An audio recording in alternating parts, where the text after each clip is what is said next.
It's let you speak, but it's not letting me invite you along. It says you're unable to join for some reason. I'm trying to add you to the chat, but it won't let me. I'm not sure if there's some kind of internet issue in your area.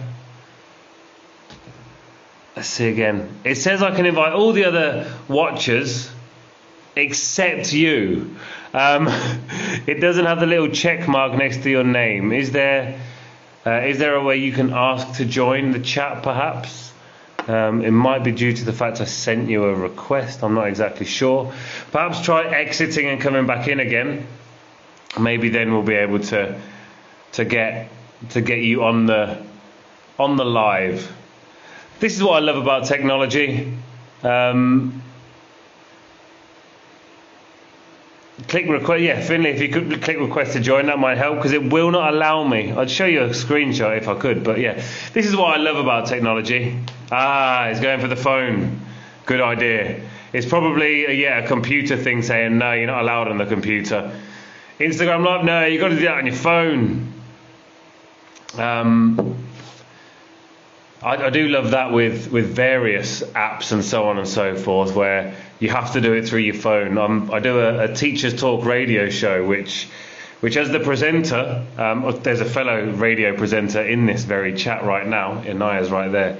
But yeah, as a presenter, I can do it through my computer, but as guests, they all have to do it through their phone, through the app on their phone. It's something very strange. There we go. Here we go. It's going to be here in just a moment. Let's go live. Drum. Here we go. Hello there. I wasn't planning to do this, but there we go. That's no plans. Exactly. Oh, we've gone sideways. Here we go. Right. I'm just going to stop moving it based on when motion stick. I think you need to go in portrait. That would help. There we go. Hello there. I did a bit of awkward filling while I was waiting you to join there. So anyone who's watching back on IGTV, you should be fast forwarding to now to watch it. So hello there. I haven't introduced you yet because, as you know, as I mentioned in the email to you before, I don't like introducing people because I often miss something important. So I like people to introduce themselves for themselves, so they can tell me about themselves and the important things about them. So, please, introduce yourself.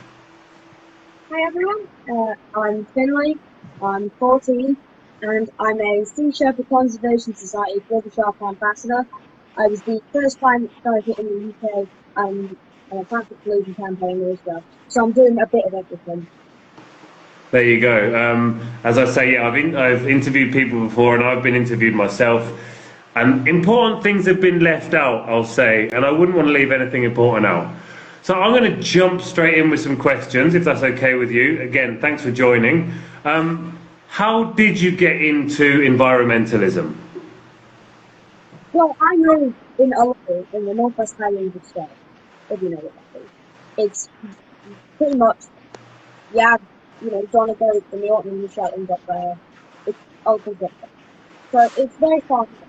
So the important thing about Ulster is this is right next to the sea. It's right next to the coast. So I go snorkeling and swimming in the sea all the time. And when you're in the ocean, it's all black and white. There's no grey like options like this. There's no beating around the bush. In the ocean, it's black and white. There's no in between. So when you're actually in the water and you are seeing things move away because of the heat temperature, you are seeing the plastic in the water. And if you, like me, really enjoys being in the ocean and you're seeing everything like that around you, it's not like, oh, I'm going to do this. It's, why wouldn't you do this? Because it's something that you love and it's being harmed. So, you protect it. Absolutely, yeah. The why wouldn't you do this? For me, it's a really big thing. And it's something, with young people nowadays, it is becoming more common. I was I was born into activism, I think, with my family, as it were. But it wasn't environmental activism at the time. But that idea of getting behind and getting passionate about something important to you, important to the planet, is something that I think everybody should do. So I'd like to know, how has it changed you? I mean, obviously you've been involved in it for a fair while, so you've been changing as you've been growing anyway. But have you seen any ways in which it's changed you? I think it's changed me because of my actions. Everything I used to do changed. I used to use package wear, I used to go to KFC, I used to do normal things like that. But once you learn everything about it, and then you learn, what constitutes origin, and then you have personal taxation, whatever. When you learn, and at the point, it's just weird. I'm an environment that is trying to protect the ocean. Imagine then, if somebody's trying to protect the ocean is easily fixed. It's just slightly a bit dodgy and a bit hypocritical. And I don't like being hypocritical, so if I've campaigned about something like maybe plastic, whether it be craft, whether it be anything, I've made sure that I've made the changes in my own life first. Yeah, I think that's really, it is a vital thing now. I know a lot of, something I get really frustrated about at times is there's that quote about what we don't need a handful of perfect environment people doing zero waste. We need millions of people doing it imperfectly. Now, I agree we do need that, and in fact we need billions of people doing that. We also need those millions of people to be making their voices heard as well. Like, we talk about doing making the changes in ourselves, which are absolutely vital, because those are the starting cogs, the steps to thinking about what needs to change in the world. But we do need to, everyone needs to continue with that as well. So the first step, as you say, making those changes yourself, but then moving on and going on with it. So how have you gone on with it, and what area are you focused in? Well, I love the forest, I love the trees, I love the land, but I'm a water person. I'm in the water, and I'm specifically at sharks. I mean, they're absolutely incredible thing, and but that's the blue shark, basically. They live down in Cornwall, in England, absolutely stunning species. And I think when we look at the UK, not many people think there's any wildlife in the UK.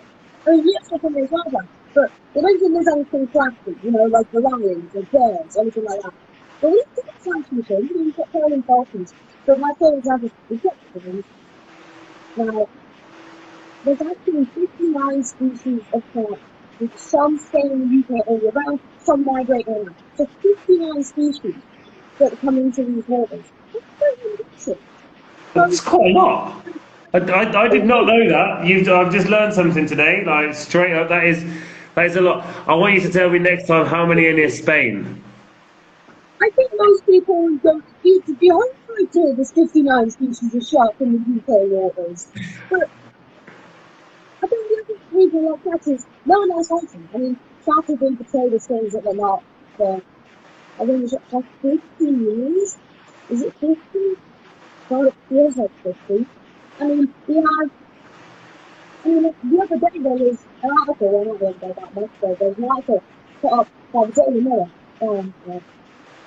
about fasting sharks. Now, for those of you who don't know, fasting sharks are absolutely harmless. The only reason a fasting shark is ever killed someone is when it breached out of the water and landed on someone's boat accidentally, because they don't go landing on people's boats on purpose, because it's painful for them. So, what a bouncing shark is? A bouncing shark is like a blue whale, in the way that it's vertically smarted. So, these people are researching the environment, and they put this out there that this guy is going to die because he's being surfaced by basking sharks. So usually, their throat is about the size of a fist. Yeah. What can you say about the Daily Mirror, though? I think the less said about those guys, the better. I mean, it's Oh, it's not great, but I mean, it gets worse, honestly. That's probably my, I mean, and I'm gonna quote someone on Twitter, you know who you are, when they just put on the original post, oh no, they're gonna shiv us to death. But, Yeah. I mean, I think that's the minor issue. I think what the major issue is the fish and chip shops at the moment. Look, I used to love a good fish and chips. They're good. Yeah, I think Apparently, there is I a can't bit hear of you white very well. noise. Yeah, I think there's a bit of white noise. I don't have a fan on now. I do have a fan on, which I can turn off. I'll be sweating like a beast when I turn it off, but I'll do that. Don't worry. Yeah, there is some white noise. Oh, that's better. Yeah, that's better. Yeah, that's fixed it. But I'll tell yeah, you what, I'm and going to look awful in a minute. I'm sorry. Get a glass of water. Right. So the Daily Mirror, Daily Mail, the Sun, whatever, then going on about sharks and whatever. That's pretty bad. That's just blatant lying. But it gets worse. So let's start with the fish and chips company. Now, I love fish and chips. Can't have them anymore. Love them. So the issue with fish and chip shops is if you go to a fish and chip shop and you order rock husk or rock salmon, that is actually an endangered species of shark. You don't say it's an endangered species of shark, but it is. So I presume you know all the issues with salmon farming at the moment because of all the chemicals, the lice, all the rest of it. So Yeah. what they do for these sharks at the fish and chip shop is they farm them. Like salmon, but obviously they need more food, whatever, so it's worse. Not only that, they're farmed in Canada. So you have the shark, they're farmed in Canada, releasing all sorts of chemicals in the water, and then, once they've killed them, they get flown all the way to the UK, be sold in fish and chips, and they're lying to them about what's in it. And yeah, it's. I must admit, I live in Spain, so it's a rare opportunity for me to have fish and chips when I go back to the UK. It's that we don't have it here. But yeah, I think since watching Seaspiracy, to say the least, Oh, like it's been something that's just it's made me feel quite awful about about watching about like ever eating fish in my life. So it's not something that's I'm particularly a fan of. Thankfully, I stopped eating fish before then. But if I kept eating fish and then watched that, I think I actually would have just died. Yeah, it's not a good one for fish eaters, but yeah. So do you have any particular heroes out there? Any eco heroes? I mean, other than me, obviously. Oh yeah, other than you. I think there's a lot of people out there doing a lot of different things. I mean, anyone who is out there doing, making those small changes in their own life, anyone who is doing anything for the activism, anyone who's starting their first week of climate strikes or anything like that, anyone who is doing something positive for our environment inspires me. Because there's no point in picking out the one or two people who've been doing it long. I mean, I can easily pick out Greta, I can pick up David Attenborough. Of course, they are absolutely incredible people. But if you're doing positive environmental action, whether it be in your own life or trying to change others, my condolences go to you. It's a horrible job, but well done, and you inspire me every day. It, you, I see what you mean with it being a horrible job, but It's it's also when rewarding. when you see that you're making a change to other people, it has that like massive reward side to it as well. Like that's what I I see. mean, Like as an educator, I get to speak to hundreds of people every week, which is really useful for me. You know, as that's like as is my job. And when you see those like seeds of change within people like starting to grow, I find it like I don't know. I find that amazing. But then there are also the haters, which let's be honest, that's not a great deal of fun to deal with. I mean, the only reason I say I hate it is because I wish I didn't have to do it. I wish that politicians and people would be sensible enough to act on common sense and already do it. And I wish I didn't have to ruin my 13 12, 11, 10, 14-year-old life doing it for them, if I'm honest. It's rewarding, but I wish I didn't have to do it. Well, yeah, it is kind of absurd that we as a race are as a human race are looking towards the youngest generation to kind of to guide, which is absurd. But then Yeah. on the other side of it, like a lot of people are looking towards young people and looking for that inspiration, but adults in important places aren't listening. So I'd like to know if you could say one thing to world leaders that they would actually listen to. Now, obviously not here's some money, because they'd probably almost certainly listen to that. Or, why don't you give this contract to one of your friends? But not that. If you could say something positive to the world leaders and they would listen, what would it be? Right. This is going to go down a rabbit hole of me getting very annoyed with the UK government and also the Scottish government, so you've been warned in advance. So, what I would like from world leaders is to actually do something positive. I know, that's a high bar, but I mean, Very, very, everyone. very difficult. Do one positive thing, guys, please. Yeah, so what everyone was saying, when Joe Biden got elected, oh, it's great because he'll actually act on climate. I mean, yeah, he's probably better than Trump, but he's also expanding new oil licenses. So, UK government's opening a new 800 billion barrel oil field, Cambo, which is just fantastic and exactly what they need to be doing ahead of COP26. But we're world leaders on renewables. Shut up! Right now! I will come to Spain and I will find you. It is just absurd, isn't it? It is just absurd. Absolutely ridiculous. That one causes me more pain than a knife. Oh man, it's crazy.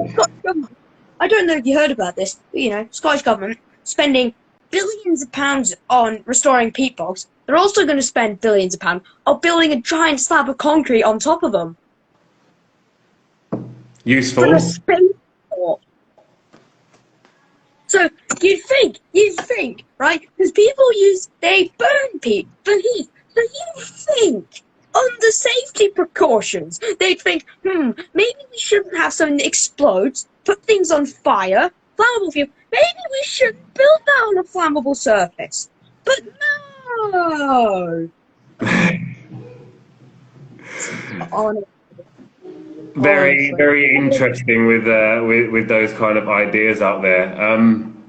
What we got more. HS2, Cumbrian coal mine, bee killing pesticides. The list goes on. Deep sea mining. It's just. I can't even start on HS2. Like, this is one thing I'm kind of glad about that I've left the UK, because, they're not really my government anymore, but I can't quite disconnect from it enough, and I do get so incredibly angry and frustrated by their actions. Not only with climate, with almost anything. But yeah, HS2, I can't even. I don't want to start because again it's a rabbit hole that would not be great. We've just moved into, we also work on a project called Speak Up for Sustainability, and we've just started this month on deforestation is our unit. Oh God. And yeah, the first thing I was just like. First thing that popped into my head, it wasn't like, it wasn't the massive deforestation in the Amazon, where agricultural farming is clearing hectares and hectares of trees per minute. That wasn't the first thing that popped into my head, which is strange because we see a lot about that. But that is something that we hear so much about, and, people are able to disassociate themselves with it because that's in Brazil, that's far away. So people are able to kind of distance themselves. The first thing that popped into my head was HS2, because it's that's on most people's doorsteps. Well, not their doorsteps, just their local nature reserve, something like that. So yeah, that's something that it boils my blood. What? You can see I'm getting a bit irate and a bit sweaty with it. So Yeah, I'm going as to a, move as a on to re- something. I'm going to yeah. move on to the positive, if that's possible. So yeah, you mentioned to do something positive. I like that. Yeah. Again, yeah. Maybe let's make promises not for the distant future, maybe for the near future. Is something I'd like to That add is as the well. other thing that drives me crazy. Oh, yes, right. When they finally think, okay, maybe we should do something about this. Yes, um, yeah, let's just do it by 2050. Yeah, that'll do. I mean, it's at the point where they might be dead by then. At Well, the they point certainly where they won't be in don't have power. to do anything. They certainly It's won't be in power, which is obvious. Now, something that got me on again with renewable English. I'm starting the second series of renewable English, and it's based on the ideas behind the Sustainable Development Goals, because they were written 6 years ago with the I don't target of have any. 2030. And like I'm looking at that thinking that was a 15-year target. We're over a third of the way into it. How close are we to achieving it? And I was going through the individual goals again the other day, and I was looking closer into it, and I was like, nowhere near, nowhere near, nowhere near, nowhere near, not even close, not by a mile, not by a long shot. So the idea of I love the idea of the SDGs. I think they're a brilliant idea. I think they're a great way for people to like be educated on it. But I also think that there needs to be an awful lot more action done for them, and it not just be a thing, but actually Yeah. be actioned on. So I'd like you to tell me. This has been a very long and roundabout way of going about this. How can others get into activism? Okay, I think that's an easy question. So, if you are joining an activism, this might not be on the. If you have something that, like me and Harry, drives you crazy, boils your blood, or you love and want to protect, that's the way to start. Find something you want to protect, something you love, something that you hate, or anything like that, and then begin to tell people about it. Because all activism is, I mean, the little definition of controversy is it creates a conversation. So create a conversation. Maybe it isn't going to be a massive global conversation. Maybe it's a conversation with your friends or your family. And then they talk to their friends and family. And it just, don't, let's go for global ideas, community actions. Have an idea that could change the world, but focus on your community first. Because trust me, if you've got a big idea and you're going to try and take the world on, you're going to fall flat on your face and it's going to be horrible. So don't go too big too quick. Yeah, global action, global ideas, community actions. Yeah, it was great because so I was having lunch earlier with my family, as you do, and yeah, I was sitting there and we were talking to my daughter about what extracurricular activities she'd like to do this year, and she does karate, which she absolutely loves. We were suggesting the ideas of some other things. We're like, you could go to a theatre club, or you could go to this, or you could go to this. And she was like, but when I grow up, I don't want to be on the telly. I don't want to be a presenter. I don't want to be an actor. She said, I want to be an activist. And I was like, you can start that right now. So yeah, she's already on the right path, and she is a member of the Kids Against Plastic Club, and it's things like that they're great steps into activism. It is those. It's again, it's baby steps. It's like with anything, if you're starting a business, you don't straight away say, I want to be Google. You don't straight away say, I'm starting a new social media and it's going to be as big as Facebook next week. Like you've got to start small. It's got to be those small actions. And like you say, like start locally. And if it has to be really local, in your house, start in your house. Now again, recycling isn't an answer. Recycling is Oh God. it's not Oh, an answer, but it's a start. So I'm like gonna have a mini for about. people to I'm gonna think, have. I'm gonna have. Can I have a mini rant about recycling in oh, general, go please? ahead. I love the idea. I love the idea of recycling. It's a great idea, but God, is it not right at the moment. I'm going to use the UK as an example because I live there and I understand how it works. Right. So my first issue with recycling is it's really complicated. There's what? 15 different types, depends on your local area. You have to take the cap. Like, I'm sorry, but no normal person is going to be able to remember everything that you need to know about recycling. Right? And that's just the. Second of all, it doesn't even get recycled. Because it used to get flown to China, where, okay, yeah, they would have some recycling plants, but now it's getting flown to Malaysia, where there isn't. And it's just getting burned on the streets, giving people cancer. So, in the UK, recycling's really dodgy. It's really complicated, and it doesn't get recycled.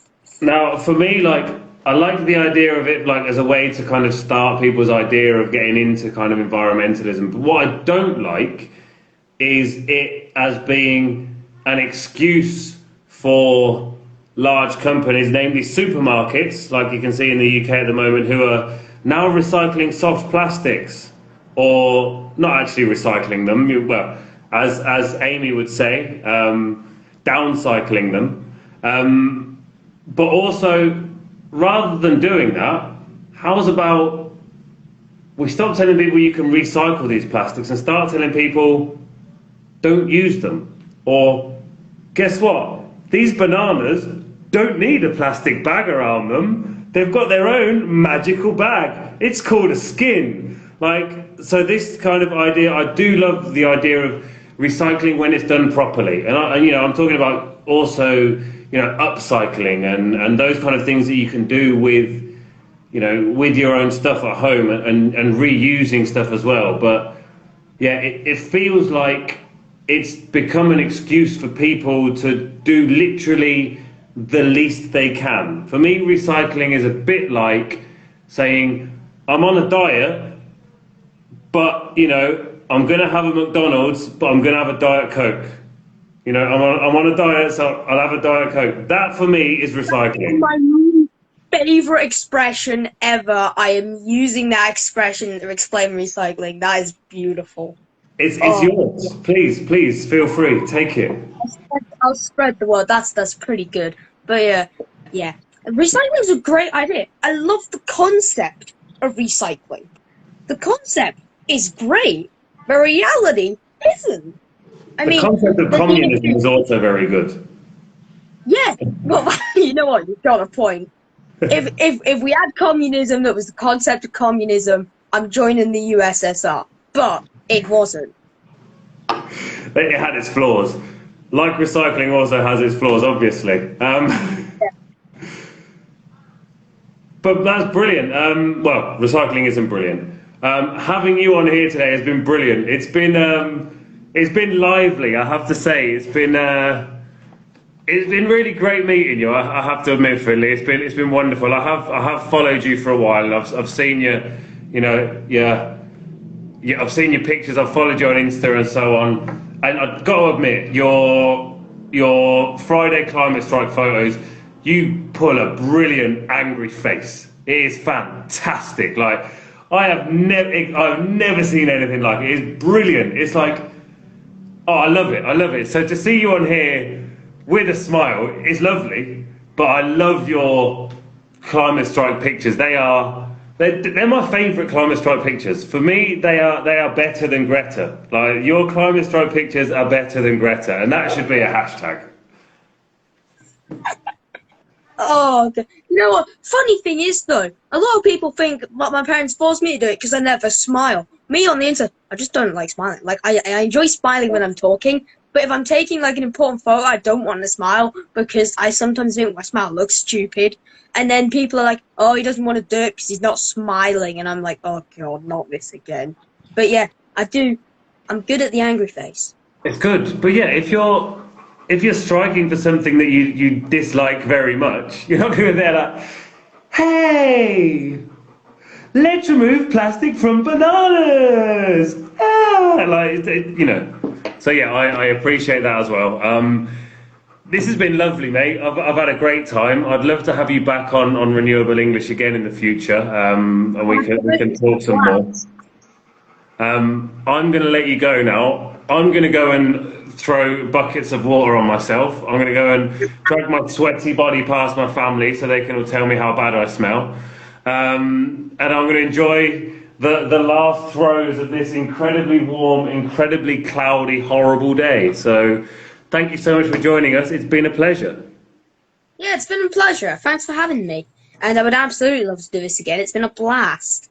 We will speak again very soon. Bye-bye. Thanks for joining us, everybody. I'll see you later.